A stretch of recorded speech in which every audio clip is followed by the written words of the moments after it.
വിഷമത്തിലാണ് രണ്ടെണ്ണം അടിക്കാം എന്ന് പറയില്ല. എനിക്ക് അതിനോട് യോജിപ്പില്ല. നിനക്ക് ടൂന്ന് ഞങ്ങളൊക്കെ പുറത്താക്കണം.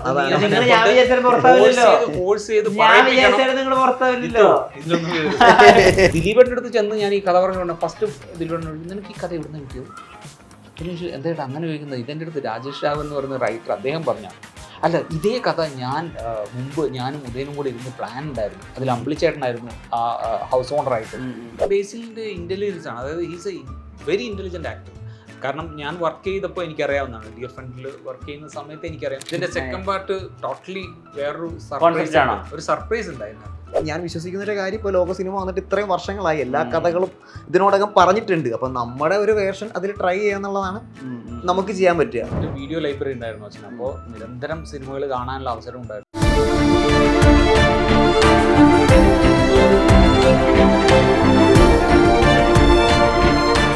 Own your pride. Pride Diamond Collections by Joya Lucas, world's favorite jeweler. ഇങ്ങനെ ഒരു കഥ പറയുന്ന സമയത്ത് കൺഫ്യൂഷൻസ് ഉണ്ടാവുക വളരെ സ്വാഭാവികമാണല്ലോ. ഇപ്പൊ എല്ലാ ആളുകൾക്കും ടൈം ലൂപ്പ് എന്താ, അല്ലെങ്കിൽ രണ്ട് ടൈം ലൈൻ എന്താണ്, അപ്പൊ ഇവിടുത്തെ ഒരു ചെറിയൊരു ഇൻസിഡന്റ് ബട്ടർഫ്ലൈ എഫക്ട് പോലെ അവിടെ അങ്ങനെ സംഭവിക്കും.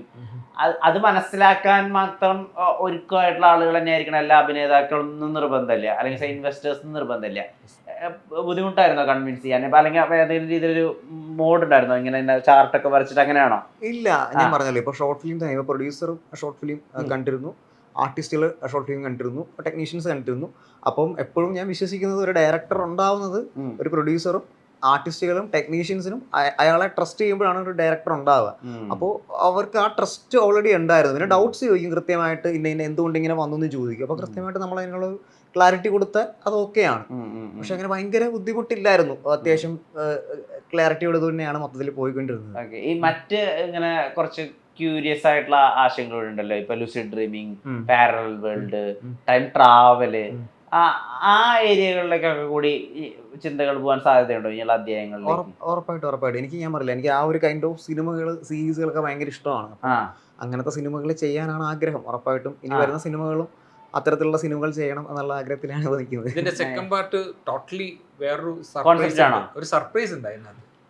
ഇതിന്ന് മാറിയിട്ടുള്ള ഒരു ഐഡിയ ഉണ്ട്. ഈ ഷോർട്ട് ഫിലിമിൽ വെക്കാത്ത കുറെ പുതിയ ഐഡിയാസ്, ഇപ്പൊ ആ ഹിന്ദു മെത്തോളജിയിലെ ക്യാരക്ടറിനെ കൊണ്ടുവന്നത് ലൂപ്പിംഗ് കോൺസെപ്റ്റും, മറ്റേത് രണ്ട് ടൈം ലൈനിലാണെന്നല്ലേ ഉള്ളൂ. അതായത് ഇപ്പൊ ഈ ഷോർട്ട് ഫിലിം കണ്ടതുകൊണ്ട് സിനിമയുടെ മൊത്തം സ്പോയിലർ പോയി അങ്ങനെ ഇല്ലല്ലോ. ഇതൊക്കെ ഈ ഷോർട്ട് ഫിലിം ചെയ്യുമ്പോഴാണ് ഈ ഐഡിയാസ് ഒക്കെ മനസ്സിലുണ്ടായിരുന്നോ? ഞാൻ ആക്ച്വലി ശരിക്കും പറഞ്ഞ ഷോർട്ട് ഫിലിം ചെയ്ത് തന്നെ, ഇപ്പൊ സംഭവം ഷോർട്ട് ഫിലിം ചെയ്ത് തന്നെ സിനിമയ്ക്ക് വെച്ചിരുന്ന ഒരു ഐഡിയ നിന്നാണ് എടുത്ത് ചെയ്തത്. പക്ഷേ ഇപ്പോൾ സംഭവം സിനിമ ഇപ്പം ഞാൻ പറഞ്ഞില്ല, ഇപ്പൊ ഷോർട്ട് ഫിലിം കഴിഞ്ഞിട്ടാണ് ഇതിന്റെ ഒരു സ്ക്രിപ്റ്റിങ്ങിലോട്ട് ഞാൻ ശരിക്കും ഇരിക്കുന്നത്.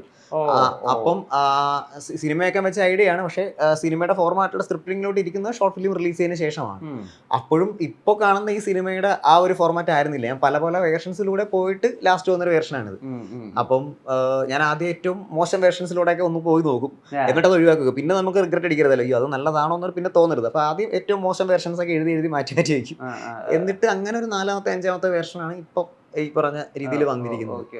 പല രീതിയിൽ കഥ പറയാൻ നോക്കി. ഇങ്ങനെ ഞാൻ പറഞ്ഞില്ല, ഈ 1 ലൈൻ എഴുതുന്ന പരിപാടി പറഞ്ഞല്ലോ, ഇത്ര 20 പോയിന്റ് ആയിട്ട്. ആ 20 പോയിന്റിലും പല രീതിയിൽ കഥകൾ പല POVയിൽ പറയും, പല നരേറ്റീവിൽ പറയും. അങ്ങനെ പല രീതിയിൽ പറഞ്ഞു നോക്കിയിട്ട് അവസാനം എത്തിയ രീതിയാണ് ഇപ്പോൾ. ഇങ്ങനത്തെ ഫ്രഷ് ആയിട്ടുള്ള ഐഡിയാസ് ഒക്കെ പലപ്പോഴും പല ഡയറക്ടേഴ്സ് വന്ന് കമ്മ്യൂണിക്കേറ്റ് ചെയ്യുമ്പോൾ ആക്ടേഴ്സ് ചോദിക്കുന്ന ഒരു കാര്യമുണ്ട്, ഇതിപ്പോൾ ഏത് സിനിമയിൽ നിന്ന് കോപ്പി അടിച്ചതാണ്, അല്ലെങ്കിൽ ഏത് ഫോറിൻ സിനിമയിൽ നിന്ന് എടുത്തതാണ് എന്ന് പറയുന്ന ഒരു രീതിയിലുണ്ട്. ഇപ്പോൾ അഡ്വഞ്ചേഴ്സ് ഓഫ് ഓമരക്കുട്ടൻ്റെ കഥ ഇത് പല ആളുകളോടും കമ്മ്യൂണിക്കേറ്റ് ചെയ്യുമ്പോൾ അതേതോ കൊറിയൻ സിനിമയിൽ നിന്ന് എടുത്തൊരു കഥയാണെന്ന് അദ്ദേഹത്തിനൊരു ഫീഡ്ബാക്ക് കിട്ടുകയാണ്. അല്ലെങ്കിൽ ഇപ്പം ഈ കഥ പറയുമ്പോഴായാലും ഇതിപ്പോൾ സമാന ഇതിന്റെ ആശയമല്ല, എന്നാലും ഈ 2 ടൈം ലൈൻ നടക്കുന്ന ഒരു സീരീസ് ഉണ്ട് കൊറിയയിൽ, ടണൽ എന്ന് പേരായിട്ട്.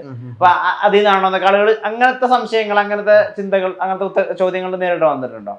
വന്നിട്ടുണ്ട്. ഞാനിപ്പം ഷോർട്ട് ഫിലിം എഴുതി ഇറങ്ങിയിട്ട് ഫസ്റ്റ് തന്നെ വന്നത് ടണലല്ല, വേറൊരു സീരീസ് ഉണ്ടായിരുന്നല്ലോ, അതിന്റെ പേരെന്തായിരുന്നു ഓർക്കണില്ല. അതിനകത്ത് ഒരു സാധനമുണ്ട്, അതിന്റെ പേര് ഒരു കൊറിയൻ സീരീസ് ആണ്. അത് ഞാൻ കണ്ടിട്ടുണ്ടോന്ന് ചോദിച്ചു. പക്ഷെ ആക്ച്വലി ഞാനത് കണ്ടിട്ടില്ല. പക്ഷെ ഞാൻ ഇൻസ്പയർ ചെയ്തിട്ടുണ്ട്, ഉറപ്പായിട്ടും ഇൻസ്പയർ ചെയ്തിട്ടുണ്ട്. ഇപ്പോൾ സ്പോയിലറാണ്, പാസ്റ്റിൽ നിന്ന് ഫ്യൂച്ചറിലോട്ട് കണക്ട് ചെയ്യുന്ന ദ കോൾ എന്ന് പറഞ്ഞൊരു സിനിമ കണ്ടിട്ടുണ്ട്. ആ, അപ്പൊ കൊറിയൻ. അത് കണ്ടു കഴിഞ്ഞപ്പോൾ തന്നെ ഡിറ്റോ എന്ന് പറഞ്ഞൊരു സിനിമ കണ്ടിട്ടുണ്ട്. അത് സെയിം ഇതാണ്. പിന്നെ കറക്റ്റ് പ്രൊണൗൺസിയേഷൻ എങ്ങനെയാണെന്ന് അറിയാം, ടൈം റെനജസോ അങ്ങനെ എന്തോ, അങ്ങനെ ഇപ്പൊ ഇതൊരു ശരിക്കും ഒരു ജോണറായിട്ട് തന്നെ പാസ്റ്റ് ഇൻ ഫ്യൂച്ചറിലോട്ട് കണക്ട് ചെയ്യുന്ന കുറെ അധികം സിനിമകൾ വന്നിട്ടുണ്ട്. ഈവൻ ഇപ്പൊ നമ്മുടെ മാർക്ക് ആന്റണി ഉണ്ടല്ലോ, അതിനകത്ത് തന്നെ പാസ്റ്റ് ഇൻ ഫ്യൂച്ചറിലോട്ട് എസ് ജെ സൂര്യനെ വിളിക്കുന്ന സീനുണ്ട്. അപ്പോൾ ആ ഒരു ഐഡിയ ഉറപ്പായിട്ടും ഒരുപാട് സിനിമകൾ വന്നിട്ടുള്ള ഐഡിയയാണ്. അപ്പോൾ ആ ഒരു ഐഡിയ നമ്മൾ പിക്ക് ചെയ്തു.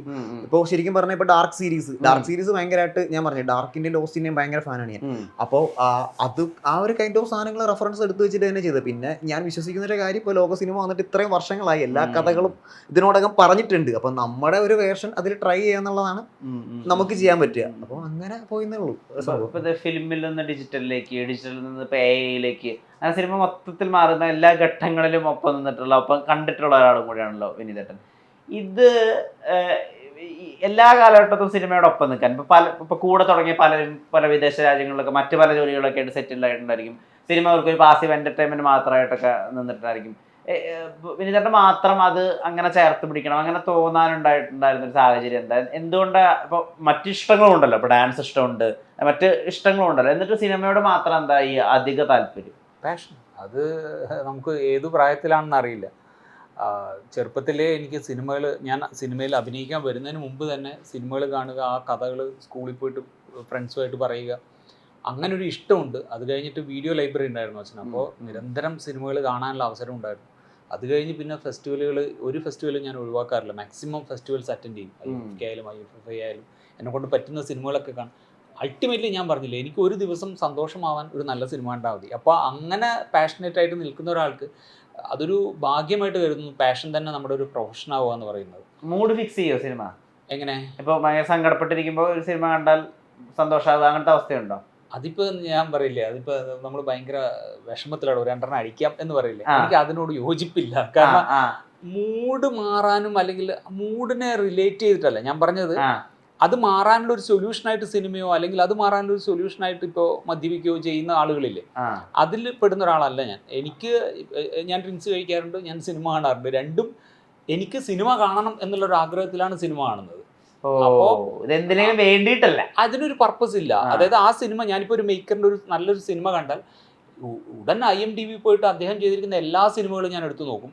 അതിനകത്ത് ഏറ്റവും റേറ്റിംഗ് ഉള്ള, അതിനകത്തുള്ള സിനോപ്സിസ് വായിച്ചിട്ട് എനിക്ക് കണക്റ്റ് ആവുന്ന എല്ലാ സിനിമകളും അവൈലബിൾ ആയിട്ടുള്ള പ്ലാറ്റ്ഫോംസ് നോക്കും, അല്ലെങ്കിൽ ഡൗൺലോഡ് ചെയ്യാൻ പറ്റുകയാണെങ്കിൽ ഡൗൺലോഡ് ചെയ്യും. എങ്ങനെയെങ്കിലും ഞാൻ അതിൻ്റെ അദ്ദേഹത്തിൻ്റെ ഒരുവിധ എല്ലാ സിനിമകളും ഞാൻ കാണും.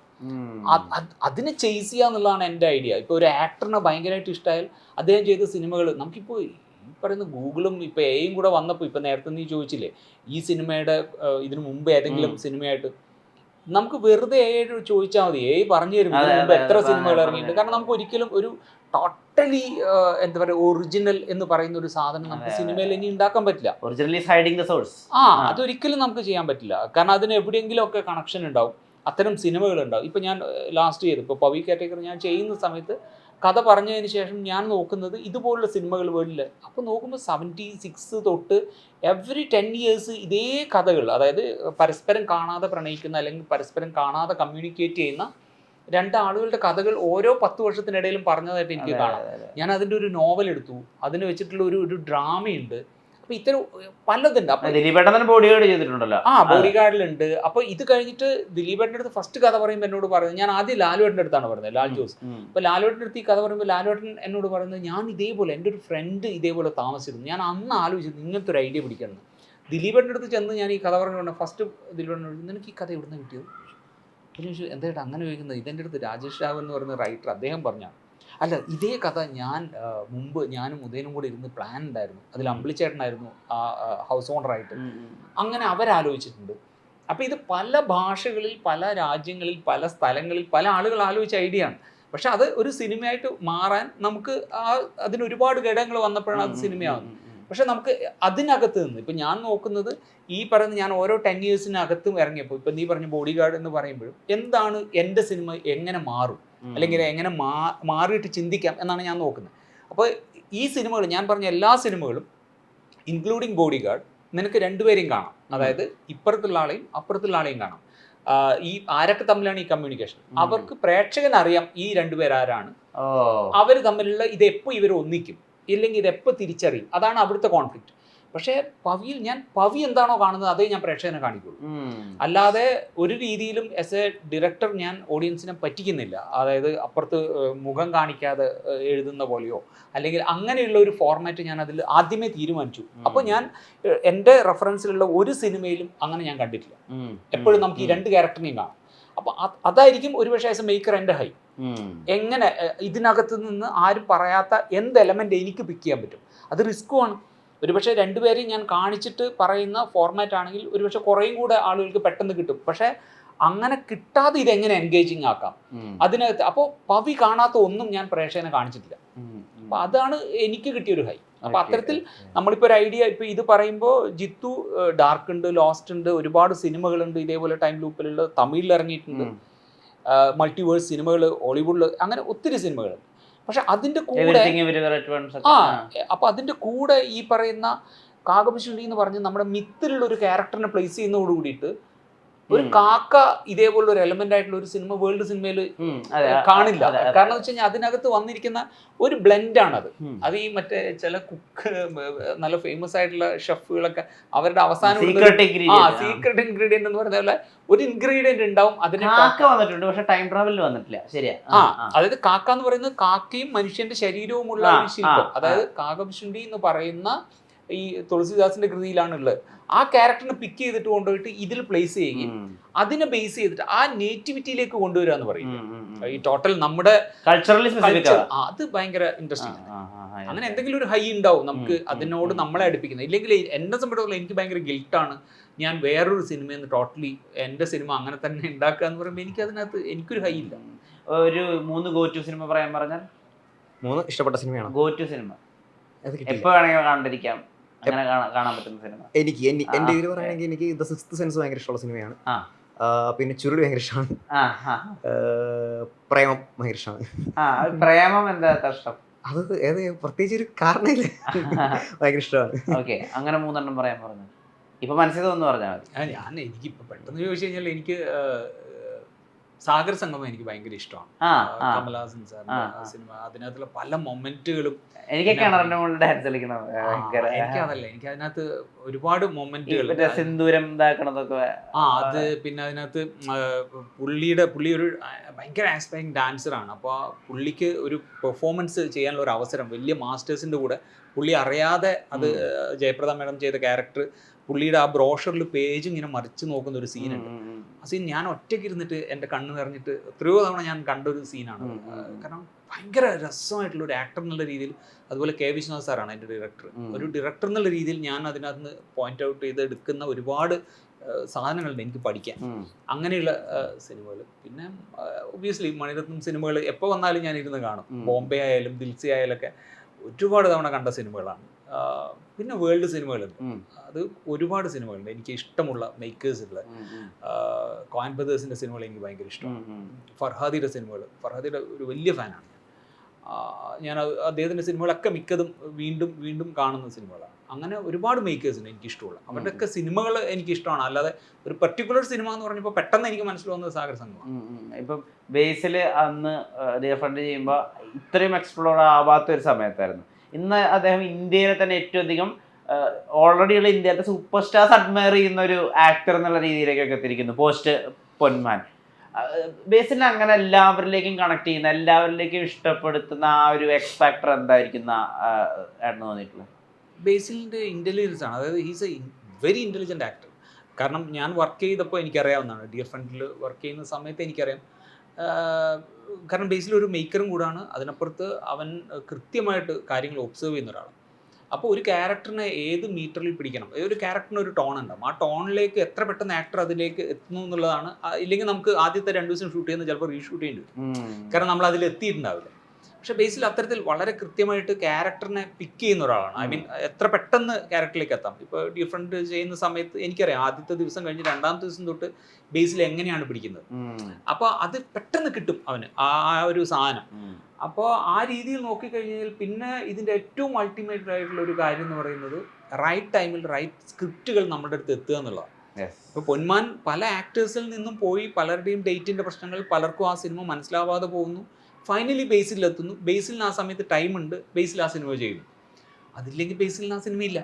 അപ്പോൾ എൻ്റെ ഈ റീസെൻറ്റ് ടൈംസിൽ കണ്ട ഏറ്റവും ഇഷ്ടപ്പെട്ട സിനിമകൾ ഒന്ന് പൊന്മാനാണ്.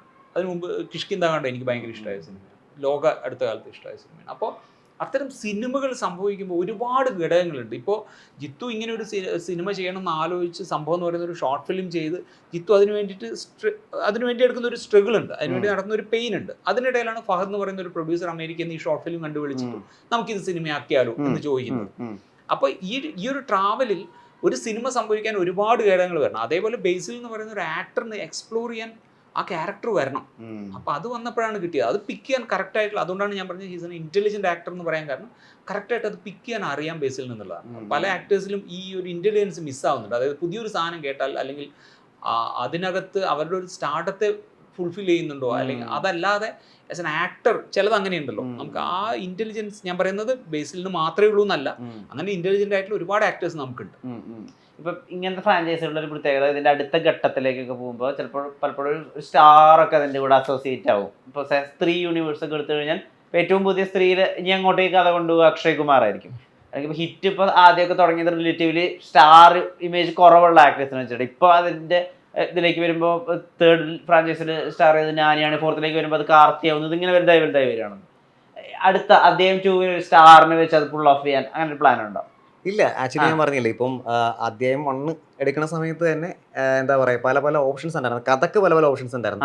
അപ്പോൾ അതുപോലെ ഒരു പ്രോപ്പർ ഒരു 4-5 ഓപ്ഷൻസ് ഇങ്ങനെ അധ്യായം 2 വേണ്ടി നിൽക്കുന്നുണ്ട്. ആ പ്രോപ്പർ ഓപ്ഷനിലോട്ട് ഞാൻ ഇതുവരെ ലാൻഡ് ആയിട്ടില്ല.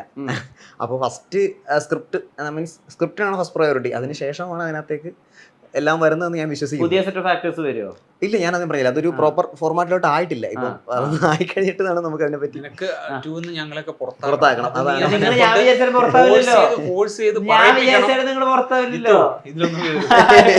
അസ്കറും ഞാൻ ഇത് പണ്ടേ പറഞ്ഞ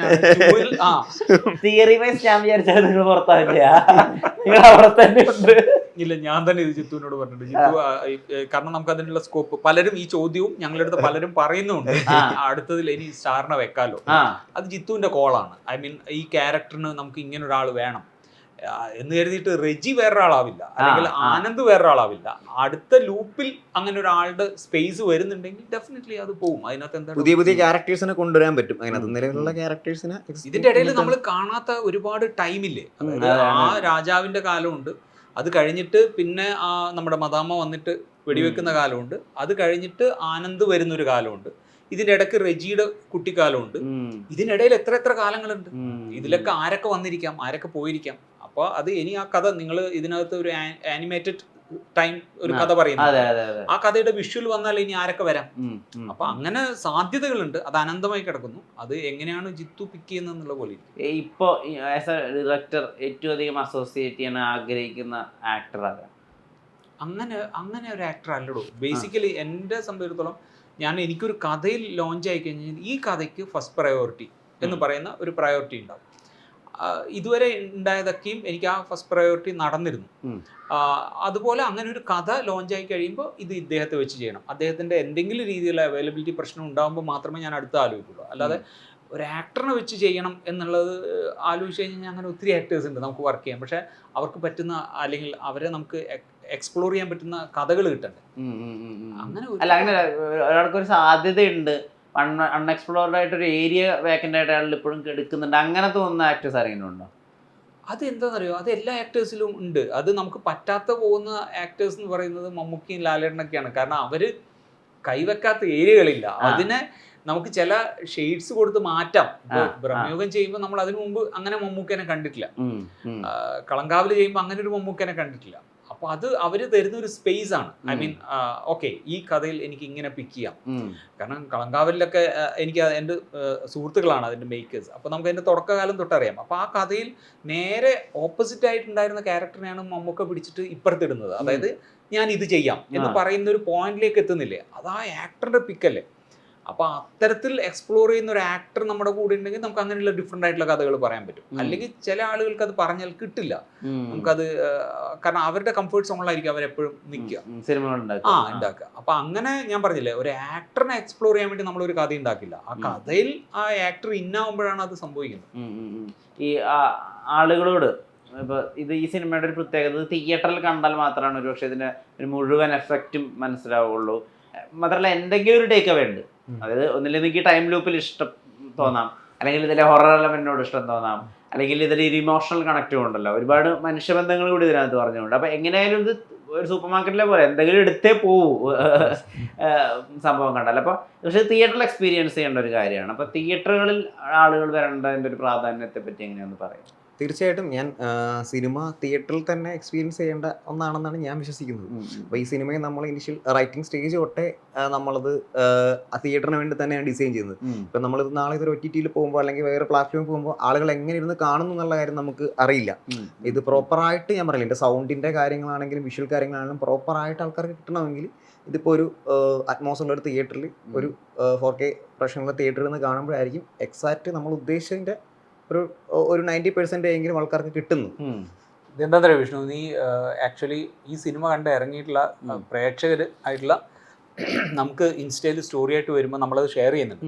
അതിലെല്ലാം അവരെഴുതുന്നതാണ് മസ്റ്റ് വാച്ച് ഇൻ തിയേറ്റേഴ്സ്. കാരണം അത് എക്സ്പീരിയൻസ് ചെയ്തില്ലെങ്കിൽ നിങ്ങൾ പിന്നീട് റിഗ്രറ്റ് ചെയ്യും എന്ന് അവർ പറഞ്ഞ് കേൾക്കുമ്പോൾ നമുക്ക് കിട്ടുന്ന ഒരു കിക്കുണ്ട്. അതായത് നമ്മളതിനു വേണ്ടി ചെയ്തു. ഇപ്പോൾ വിഷ്ണു സൗണ്ട് ഡിസൈൻ ചെയ്യുമ്പോൾ അറ്റ്മോസിന് വേണ്ടി മിക്സ് ചെയ്തു, എന്നിട്ട് അത് കഴിഞ്ഞിട്ട് ഇപ്പം ഞാൻ എൻ്റെ സുഹൃത്തുക്കളുടെ അടുത്ത് സിനിമ കാണാൻ വേണ്ടി പറയുമ്പോൾ ഞാൻ പറയുന്ന തിയേറ്റേഴ്സിൽ ഞാൻ അവർക്ക് സീറ്റ് നമ്പർ വരെ പറഞ്ഞു കൊടുക്കും.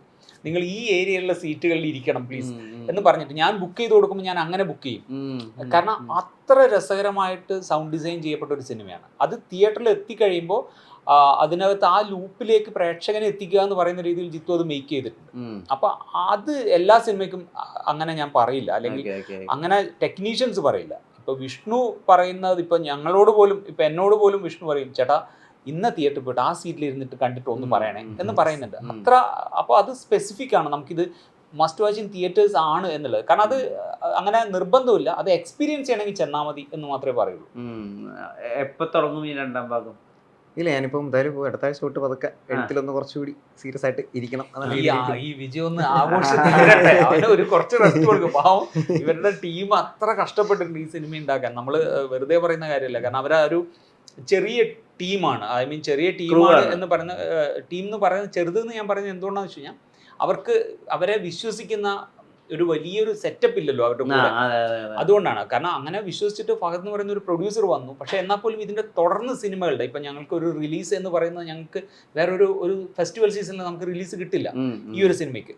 അപ്പോൾ അതാണ് നമ്മൾ ഇതുപോലൊരു ഓഫ് സീസണിൽ ഇറക്കിയത്. പക്ഷെ ഓഫ് സീസണിൽ ഇറക്കിയിട്ട് ഇത് 2 ദിവസം കൊണ്ട് തിയേറ്റർ വിട്ടുപോകുന്നതാണ് തിയേറ്ററുകാർ പോലും വിചാരിച്ചിരുന്നത്. അവിടെയാണ് ഞങ്ങൾക്ക് കുറേ കൂടെ ദിവസങ്ങൾ കിട്ടുന്നു, കുറേ കൂടെ ആളുകൾ വരുന്നു. അപ്പോൾ അങ്ങനെ അതൊരു വലിയൊരു പെയിനും ഒരു സ്ട്രഗിളും ഉണ്ട് ഈ സിനിമ എത്തിച്ചതിൽ സംഭവം. അപ്പം അത് ജിത്തുവിൻ്റെ ലൈഫിൽ ഒരു വലിയ സംഭവമായി മാറിയിരിക്കുമ്പോൾ ജിത്തുവിനെ ഇനി കുറച്ച് നേരം ഒന്ന് റെസ്റ്റ് ചെയ്യാൻ വിടണം. ഞാനിടക്ക് പറയുന്നത് നീ പെട്ടെന്ന് എഴുത്. അപ്പോൾ പക്ഷെ എന്നാലും അത് നമ്മുടെ ആഗ്രഹമാണെങ്കിൽ നമുക്കറിയാം അതിൻ്റെ പിറകിലുള്ള പെയിൻ. ജിത്തു മാത്രമല്ല, ജിത്തുവിൻ്റെ കൂടെ വർക്ക് ചെയ്ത എല്ലാവരും. എപ്പോഴായിരിക്കും അടുത്ത സംവിധാന സംരംഭം? ഞാൻ അടുത്ത എഴുത്ത് നടന്നുകൊണ്ടിരിക്കുന്നുണ്ട്. ഞാൻ അതിൻ്റെ ഒരു സ്റ്റേജിൽ എത്തിയിട്ടുണ്ട്. അധികം വൈകാതെ അനൗൺസ് ചെയ്യാൻ സാധിക്കട്ടെ. മലയാള സിനിമ അതിൻ്റെ ഒരു ഫൈൻ ഫേസിലാണെന്നാണ് വിചാരിക്കുന്നത്. ഇപ്പോൾ വർക്കായ സിനിമകൾ എടുത്ത് നോക്കുകയാണെങ്കിൽ പ്രകമ്പനം അല്ലെങ്കിൽ മസ്തിഷ്ക മരണം സംഭവം എന്തെങ്കിലും കോണ്ടന്റ് വൈസ് പ്രത്യേകത ഉണ്ടെങ്കിൽ മലയാളി ഏറ്റെടുക്കുക എന്നുള്ളൊരു ധാരണ ഫിലിം മേക്കേഴ്സും ഉണ്ട്. അത്രയും വ്യത്യസ്തമായിട്ടുള്ള എന്തെങ്കിലുമായിട്ട് വന്നാൽ മതി, എന്നാലേ ഞങ്ങൾ കാണൂ എന്നുള്ളൊരു ധാരണ പ്രേക്ഷകരുമുണ്ട്. അത് നല്ലൊരു ബാട്ടർ സിസ്റ്റം ആയിട്ടാണ് ഫീൽ ചെയ്യുന്നത്. അതിൻ്റെ ബേസിക് ആയിട്ടുള്ള ഒരു കാര്യം കൂടെ പറഞ്ഞിട്ട് അത് ഞാൻ ഇതാക്കാം. അതായത് വെച്ച് കഴിഞ്ഞാൽ നമ്മുടെ ബേസിക്കലി കോണ്ടന്റ് ഡിഫറെൻ്റ് ആവുക എന്നുള്ളതിനേക്കാൾ കൂടുതൽ കോണ്ടന്റ് എൻഗേജിങ് ആവുക എന്നുള്ളതാണ് ഇപ്പോഴത്തെ ഏറ്റവും വലിയ ചാലഞ്ച്. കാരണം ഈ കയ്യിൽ ഇരിക്കുന്ന സാധനം ഒരു ലോകവും കൊണ്ടാണ് നമ്മൾ സിനിമ കാണാൻ കയറുന്നത്. പണ്ട് അതില്ലായിരുന്നു. അപ്പോൾ ഈ ലോകത്തെ നിന്നും നമ്മൾ ഡിറ്റാച്ച് ആക്കുക എന്ന് പറയുന്നത്, കാരണം സംഭവം ഞാൻ തിയേറ്ററിൽ 3 തവണ കണ്ടിട്ടുണ്ട്. ഞങ്ങളുടെ ക്രൂവിൻ്റെ കൂടെ കണ്ടിട്ടുണ്ട്. അതല്ലാതെ തന്നെ ഞാൻ എൻ്റെ സുഹൃത്തുക്കളുടെ കൂടെയൊക്കെ ഇരുന്ന് കണ്ടിട്ടുണ്ട്. അപ്പോൾ കാണുമ്പോഴേക്കും എനിക്ക് ഏറ്റവും ഇഷ്ടപ്പെട്ട ഒരു സാധനം എന്ന് പറഞ്ഞാൽ പടം തുടങ്ങിക്കഴിഞ്ഞാൽ ഒരാളും ഫോൺ എടുക്കുന്നില്ല. അതെനിക്ക് ഭയങ്കര, കാരണം ഇതിൽ നമുക്ക് സ്റ്റോറിയിൽ വരുന്ന ചില ആളുകൾ പറയുന്നത് ഫോൺ എടുത്താൽ മോനെ പിന്നെ മനസ്സിലാവില്ല കേട്ടോ കഥ, ആ സാധനം. അപ്പോൾ അത്രയും കോണ്ടന്റ് എൻഗേജിങ് അല്ലെങ്കിൽ ഇനി സിനിമ തിയേറ്ററിൽ നിൽക്കാൻ പാടാണ്. കാരണം അത് ഈ ഒരു പ്രശ്നം കൊണ്ടാണ്, ഒരു ലോകവും കൊണ്ട് കയറുന്ന പ്രേക്ഷകനെ ആ ലോകത്ത് നിന്ന് ഡിറ്റാച്ച് ചെയ്യുക എന്ന് പറയുന്നത്. അപ്പോൾ അത്തരം സിനിമകളാണ് ഇനി വർക്കാവാൻ തോന്നുന്നു തിയേറ്ററിൽ. രണ്ടാം ഭാഗം ഉടനെ സംഭവിക്കട്ടെ. ഈ സിനിമയുടെ പ്രൊഡക്ഷൻ ഹൗസിൻ്റെ പോലെ തന്നെ നല്ല സിനിമകൾ രണ്ടുപേരുടെ ഭാഗത്തു നിന്നും ഉണ്ടാവട്ടെ. നേരത്തെ ഒരുപാട് നല്ല നമസ്കാരം. Thank you.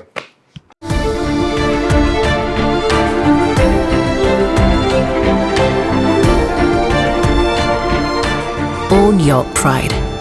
Pride Diamond Collections by Joya Lucas, world's favorite jeweler.